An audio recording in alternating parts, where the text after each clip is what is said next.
Friends, Bharat అలాగే Russia మధ్య మిత్రత్వాన్ని అస్సలు భరించలేకపోతున్నాడు ట్రంప్. ఒక్క మాటలో చెప్పాలి అంటే కుళ్ళుకుని చస్తున్నాడని చెప్పొచ్చు.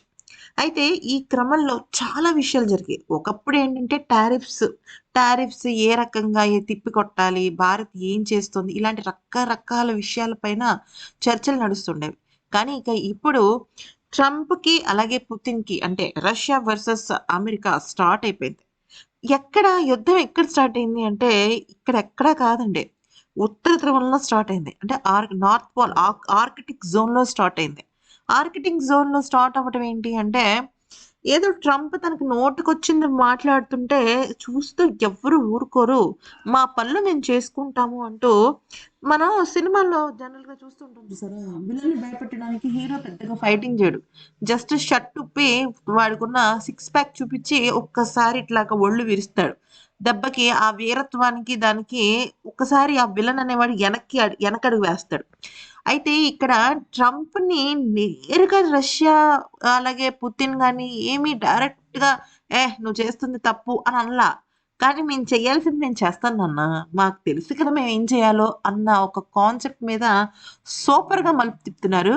అసలు ఈ గ్రీన్‌లాండ్ అంటే ఈ డెన్మార్క్ కంట్రోల్‌లో ఉన్న గ్రీన్‌లాండ్ తీసుకోవాలని ట్రంప్ కోరిక ఉంది కదా! ఎందుకంటే దానికి సంబంధించిన మిలిటరీ బేస్‌లు పెట్టుకోవడం గాని ఎందుకంటే ఒకటి చెప్పాలి ఫ్రెండ్స్ యాస్ పర్ జియోగ్రఫీ అంటే మ్యాప్స్ పరంగా చూసుకున్నట్టయితే అమెరికాకి గ్రీన్‌లాండ్ చాలా దగ్గరగా ఉంటది. అంటే గ్రీన్‌లాండ్ పక్కనే రష్యా ఉంటదనమాట.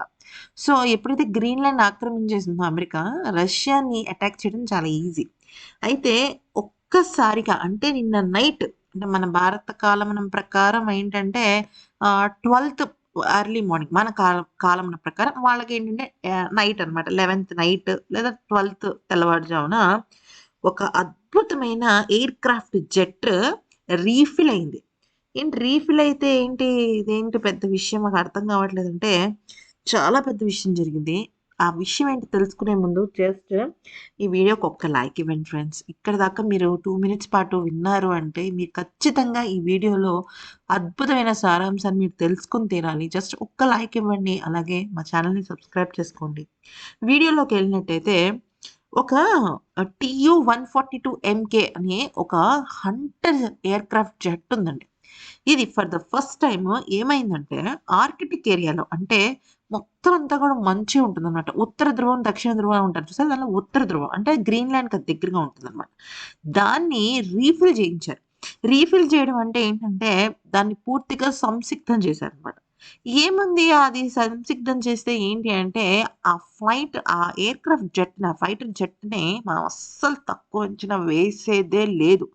ఎందుకనంటే 30 గంటల పాటు అది ఎక్కడ ఎలా అయినా అంటే నిలబడి ఉంటుంది. ఫైటింగ్ మోడ్‌లోకెళ్తుంది. కిందకి పడుతూ ఉంటుంది. అసలు ఈ ఫైటర్ జెట్ గురించి చెప్పాలంటే ఒక వీడియో సరిపోదనమాట.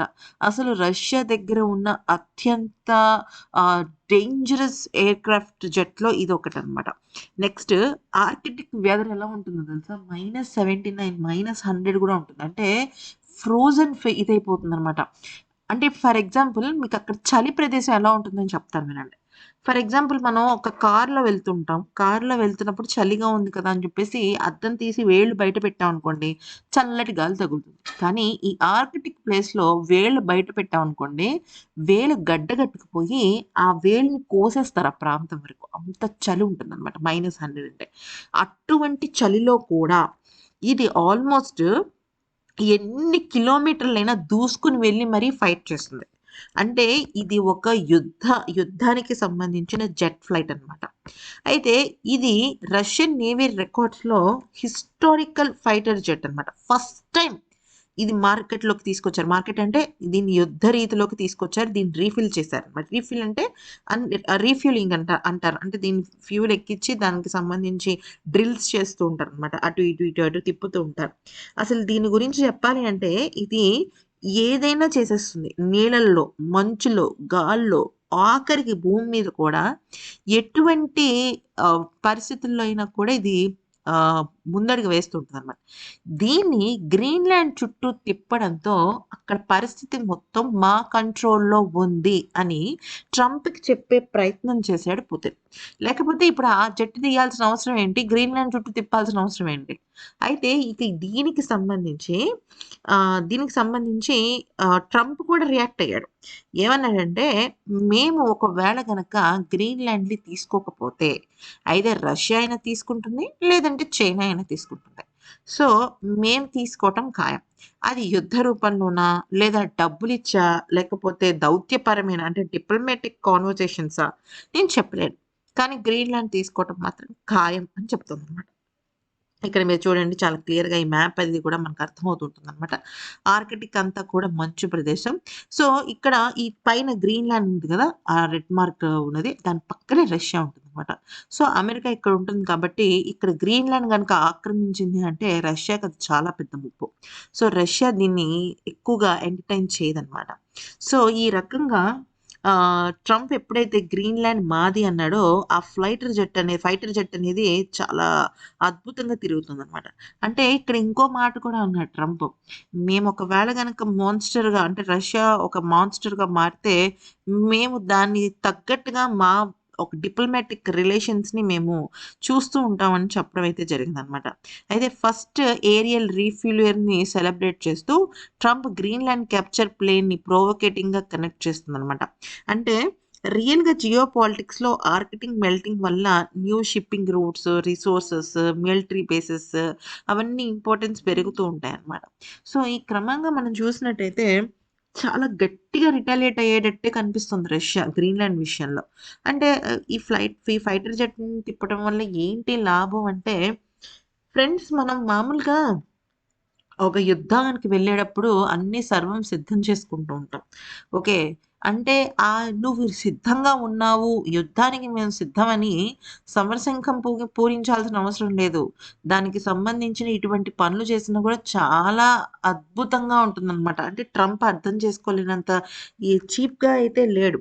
అయితే ఇంకొక పాయింట్ ఏంటంటే గ్రీన్‌లాండ్ విషయంలో ఇప్పుడు అసలు ఎలా ఉన్నాడంటే అసలు గ్రీన్‌లాండ్ ట్రంప్‌కి వెళ్తే మంచిదా? వెళ్ళకపోతే మంచిదా? అనేది గనుక చూస్తే గ్రీన్‌లాండ్ ప్రస్తుతం డెన్మార్క్ చేతుల్లో ఉంది. ఇక్కడ వెళ్ళిపోతే అంటే నాటో దేశాల్లో ఒకటైన డెన్మార్క్‌నే ఈ రకంగా ఆక్రమించేసినట్టే ఇందాక మనం ఒక వీడియోలో చెప్పుకున్నట్టుగా పాము తన గుడ్లను తనే తినేసినట్టుగా నాటో సభ్యత్వం ఉన్న దేశాల మీదే అలాగ విరుచుకుపడి మాకు కావాలి అంటూ ఒక హిట్లర్‌లాగా ఆక్రమించేసుకోవడం అసలది ఎంతవరకు కరెక్ట్ ట్రంప్ చేస్తున్నది? సో, ఇక్కడ మ్యాటర్ ఏంటంటే ఖచ్చితంగా దీన్ని ఖండించడానికి రష్యా అయితే ముందుకొచ్చింది. అఫ్‌కోర్స్ చైనా అంటే మనకు పాపం పేపర్ టైగరే అనుకోండి. పేపర్ టైగర్ అంటే ఏం లేదు. పులిహోరలో పులిలాగానే అన్నమాట. అంతే. పులిహోరలో పులికైనా ఒక నేము, ఒక ఫేము, ఒక ఐడెంటిటీ, ఒక బ్రాండ్ ఉంటుందేమో. కానీ చైనాకది లేదు. ఫ్రాంక్లీ చెప్పాలి అంటే. అది విషయం. అయితే ఇక్కడ ఇంకొక పాయింట్ కూడా ఉందన్నమాట. ఇప్పుడు ట్రంప్ అండ్ రష్యా మధ్య ఈ ఫైటర్ జెట్‌తోనే యుద్ధం స్టార్ట్ అవుతుందంటే, మా జోలికి రాకండి అని ఇండైరెక్ట్‌గా ఇచ్చిన వార్నింగే ఇది. సో, ఇంకా ట్రంప్ దీంతో అయితే ఆగడు. రంకెలేస్తాడు ఖచ్చితంగా. ఇంకా అది చేస్తాడు, ఇది చేస్తాడు. కానీ ఎవ్వరి ప్లాన్‌లు వాళ్ళకుంటాయమ్మా. Every reaction has its own action అన్నట్టుగా ఏదోకటి ఉంటది. సో, ఈ వీడియో గనుక నచ్చినట్టయితే లైక్ చేసి సబ్స్క్రైబ్ చేసుకోండి.